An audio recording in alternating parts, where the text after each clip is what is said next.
Srirangam just 2000లో వెళ్ళి రావచ్చు. ఇంతకన్నా తక్కువ బడ్జెట్లో ఎవరన్నా చెప్తే శ్రీరంగంతో పాటు పక్కనే ఉన్న తంజావూరు బృహదీశ్వర టెంపుల్ కూడా నేను చెప్పిన బడ్జెట్లో ప్లాన్ చేసుకోవచ్చు. మీరు వీకెండ్లో ప్లాన్ చేసుకున్నా కూడా ఫ్రైడే సాటర్డే రేణిగుంట నుంచి ఆఫ్టర్నూన్ 3:25కి నాగర్కోయిల్ ఎక్స్ప్రెస్ ఉంటుంది.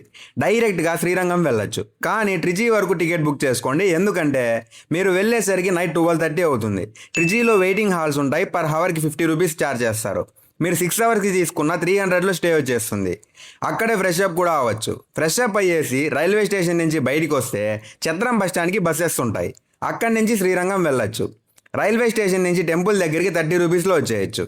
టెంపుల్ చాలా పెద్దది కాబట్టి 4 అవర్స్ అక్కడే స్పెండ్ చేసేసి టెంపుల్ బయటికి వస్తే బస్టాండ్కి బస్సెస్ ఉంటాయి. బస్టాండ్కి వచ్చి తంజావూరుకి బస్ పట్టుకొని తంజావూరు వచ్చేయండి. బస్టాండ్ నుంచి టెంపుల్ వాకబుల్ డిస్టెన్స్లో ఉంటుంది, నడుచుకొని వచ్చేయచ్చు. మ్యాప్స్లో బృహదీశ్వర టెంపుల్ అని ఉంటుంది. ఇక్కడ కూడా టెంపుల్ చూసుకున్న తర్వాత రిటర్న్ ట్రైన్ తంజావూరులో నైట్ 11కి ఉంటుంది.